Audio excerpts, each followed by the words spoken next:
యువకుడికి అందమైన యువతితో పెళ్ళైంది. పల్లెటూరు నుంచి పట్నం వచ్చి చిన్నపాటి ప్రైవేట్ ఉద్యోగంతో ఎంతో హ్యాపీగా కాపురం చేస్తున్నాడు. వాళ్ళ అన్యోన్య దాంపత్యానికి కానుకగా ఆ జంట కడుపున అందమైన పాప పుట్టింది. ఇంకా ఆ పాప పుట్టడంతో ఆ కుటుంబంలో సంతోషానికి అవధుల్లేవు. బుడిబుడి అడుగులు వేస్తూ ముద్దు ముద్దు మాటలు అంటుంటే ఆ పాపతో గంటల కొద్దీ ఆడేవాళ్ళు. పాపే సర్వస్వంగా జీవించేవాళ్ళు. పాప పుట్టిన సంతోషంలో ఇటీవలే దేవుడి దగ్గరికి వెళ్ళి తల వెంట్రుకలు సమర్పించి దేవుడి మొక్కును కూడా చెల్లించారు. కానీ విధి ఆడిన వింత నాటకం ఆ కుటుంబంలో సంతోషాన్ని పట్టుమని 17 నెలలు ఉంచలేదు. పాప ప్రాణాలకు పెనుముప్పు వాటిల్లింది. ఆ తల్లిదండ్రుల గుండె తట్టుకోలేకపోతోంది. అసలు ఏం జరిగిందో ఇప్పుడు తెలుసుకుందాం.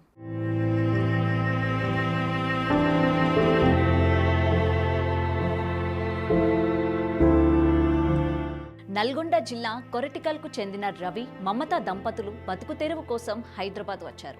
హస్తినాపురంలో కిరాయి ఇంట్లో ఉంటూ రవి ప్రైవేట్ కంపెనీలో చిన్న ఉద్యోగం చేస్తూ కుటుంబం ఆలనా పాలనా చూస్తున్నాడు. వీరికి ఒక్కగానొక్క కూతురు ఆరుషి. పుట్టిన తర్వాత ఎంతో సంతోషంగా గడపసాగారు. కానీ గత ఏప్రిల్ నెలలో పాప మెడ తిప్పడంతో ఇబ్బంది పడసాగింది.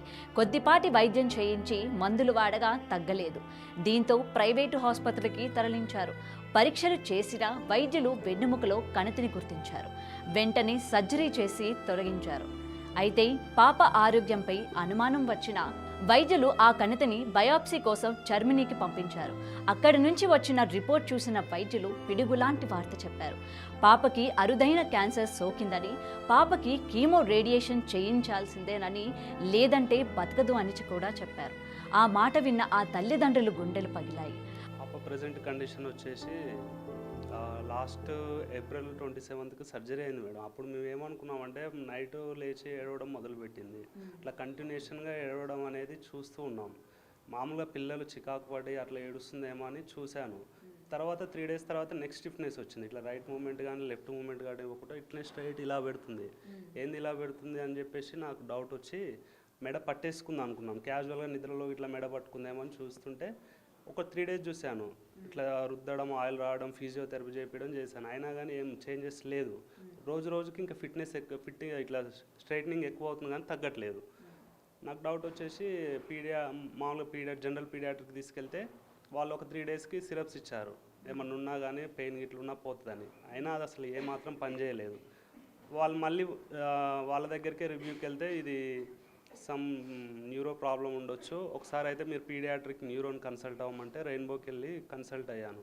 అక్కడ పీడియాట్రిక్ డాక్టర్ ఉండి ఎంఆర్ఐ బ్రెయిన్ చేశారు. ఫస్ట్ బ్రెయిన్ నార్మల్ వచ్చింది. అయితే ఓల్ స్పైన్ మొత్తం whole spine plain with contrast చేయమని మళ్ళీ పంపించారు. మళ్ళీ పంపిస్తే అక్కడ సర్వైకల్ దగ్గర C2 to D3 level 8.4 centimetre లెంత్లో ట్యూమర్ గ్రో అయిందనమాట. అప్పటికి 8.4 సెంటీమీటర్ లెంత్లో అయింది. జస్ట్ ఒక లేయర్ అంతా బ్లడ్ సర్క్యులేషన్ అవుతుంది. ఆ లేయర్ అంతా కూడా అప్పుడు ఆగి ఉంటే పాప కంప్లీట్గా పెరాలసిస్ వచ్చేది. ఇమీడియట్లీ సర్జరీ కావాలన్న చెప్పారు. Neuro surgeon consult అవ్వమన్నారు.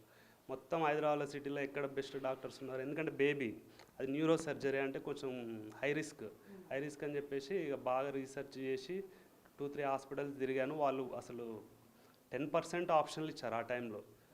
ఇంకా పాపను ఎక్కడ హ్యాండ్ ఓవర్ చేద్దామని తిరగంగా మెడికోవర్లో అడ్మిట్ చేశాను మేడం. మెడికోవర్లో న్యూరో సర్జన్ దగ్గరికి వెళ్ళి అడ్మిట్ చేశాము.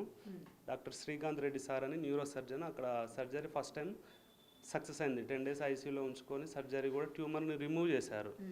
దాని తర్వాత నెక్స్ట్ డే ఇక్కడ మళ్ళీ డిశ్చార్జ్ అయ్యాక మళ్ళీ పాప యథావిధిగా లేవడం, ఆడుకోవడం అంతా యాక్టివిటీస్ నార్మల్. కిందికి వెళ్ళి ఆడుకునేది, పక్క వాళ్ళ ఇంటికి వెళ్ళేది, కిందికి వెళ్ళేది, అంతా బాగా యాక్టివిటీస్ ఉంది. బాగానే అయిపోయింది, ప్రాబ్లం సాల్వ్ అయిందని అనుకున్నాం. అది మళ్ళీ వితిన్ జస్ట్ 10 డేస్ బిఫోర్ ఏమైందంటే పాప లేచి ఒక 2-3 స్టెప్స్ వేసి కింద పడుతుంది. స్క్రిడ్ అవుతుంది. నెక్స్ట్ డే స్క్రిడ్ కాదు, డైరెక్ట్ లేవడానికి ఇంట్రెస్ట్ చూపించట్లేదు. కంప్లీట్గా ఇట్లా బెడ్ రెస్ట్ తీసుకుంటుంది. మళ్ళీ ఏదో డౌట్ ఉందని చెప్పేసి మళ్ళీ సేమ్ అక్కడికే వెళ్ళి మళ్ళీ కన్సల్ట్ అయ్యాము.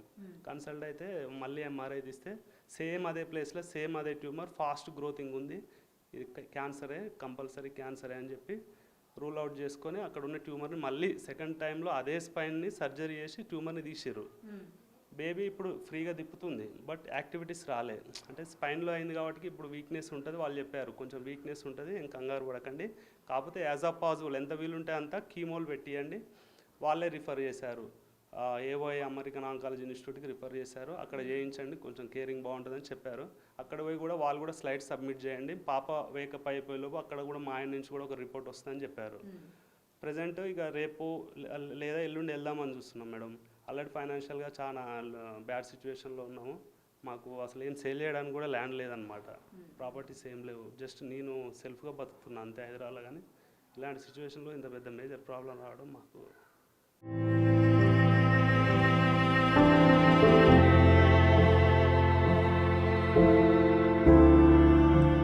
ప్రాణపదంగా అల్లారు ముద్దుగా చూసుకుంటున్న పాపకి పెను ప్రమాదంలో పడిందని తెలుసుకొని ఆ తల్లిదండ్రులు తల్లడిల్లారు, గుండెలు పగిలేలా ఏడ్చారు. పాపని ఎలాగైనా బతికించాలని ఉన్నదంతా అమ్మారు, అందిన కాడికే అప్పు కూడా చేశారు. పాపకి ట్రీట్మెంట్ స్టార్ట్ చేయించారు. క్రమంగా పాప కోలుకుంటోంది, కానీ ఇంకా సగం ట్రీట్మెంట్ చేయాల్సి ఉండడం, అందుకు 5 లక్షల వరకు ఖర్చు అవుతుంది అని డాక్టర్లు చెప్పడంతో. అందరికీ నమస్కారం, నా పేరు నీరజ, వీఫర్ నీడీ ఫౌండేషన్కి ప్రెసిడెంట్ నేను. ఈరోజు మేము ఒక న్యూస్ ఆర్టికల్ చూసి, ఈ పాప ఆరుషి, తను 18 నెలల ఏజ్లో క్యాన్సర్తో చాలా బాధపడుతుంది. తను వాళ్ళ ఫాదర్ని మదర్ని ఈరోజు కలవడం జరిగింది. చాలా దీనమైన స్థితిలో ఉన్నారు వాళ్ళు. వాళ్ళకి పాపకి ట్రీట్మెంట్కి సరిపడా అమౌంట్ సేకూర్చడానికి వాళ్ళు చాలా కష్టపడుతున్నారు, సమకూర్చుకోవడానికి అందరి దగ్గర చేతులు చేస్తున్నారు. ఆ చిన్న పిల్లకి బతికే హక్కు ఉంది. మనందరం కూడా ఒక మానవతా దృక్పథంతో అండర్ హ్యుమానిటేరియన్ గ్రౌండ్స్ ఎంతో కొంత మనకు తోచినంత అమౌంట్ వాళ్ళకి ఇచ్చి వాళ్ళకి సహాయపడితే ఒక చిన్న పిల్లకి నిండు నూరేళ్ళు ఇచ్చిన వాళ్ళం అవుతాము. నేను అందరినీ రిక్వెస్ట్ చేస్తున్నాను, మా వీఫర్ నీడీ ఫౌండేషన్ నుంచి మాకు తోచినంత అమౌంట్ మేము ఈరోజు ఇవ్వడము, ఇంకా వాళ్ళకి ఫర్దర్గా ఎటువంటి సపోర్ట్ కావాలన్నా చేస్తామని హామీ ఇవ్వడం జరిగింది. అలాగే తనకి ఏ మెడికల్ సపోర్ట్ కావాలన్నా మాకు ఉన్న కాంటాక్ట్స్ నుంచి మేము చేయగలిగినంత చేస్తాము తనకు హామీ ఇవ్వడం జరిగింది. మీ తరపున ప్రతి రూపాయి కూడా ఆ అమ్మాయికి ఇప్పుడు అవసరము. వాళ్ళు ఎలాంటి వాళ్ళు, ఎంత స్టేటస్, ఇదంతా మనకు అనవసరం. ఒక చిన్నపిల్ల లైఫ్ని మాత్రమే చూద్దాము. ఆ పాపకి నిండు నూరేళ్ళు ఇచ్చిన వాళ్ళం అవుతాము. దయచేసి మీకు తోచినంత, దయచేసి మీకు అయినంత, దయచేసి మీరు చేయగలిగినంత ఆ పాపకి చేసి మనందరం కూడా ఆ పాపకి అమ్మా నాన్నలు అవుదామని కోరుతున్నాను. Thank you. అచేతనమైన అమ్మా నాన్నలు ఆపన్న హస్తం కోసం ఆర్తిగా ఎదురు చూస్తున్నారు. తమ పాప బతకాలంటే ఎవరో ఒకరు ఆదుకోవాలని కోరుతున్నారు. దయగల దాతలు స్పందించి పాప పూర్తి స్థాయిలో కోలుకొని ఎప్పటిలాగే ఆడుతూ పాడుతూ ఆ ఇంట్లో ఆనందంగా తిరగాలని కోరుకుందాం.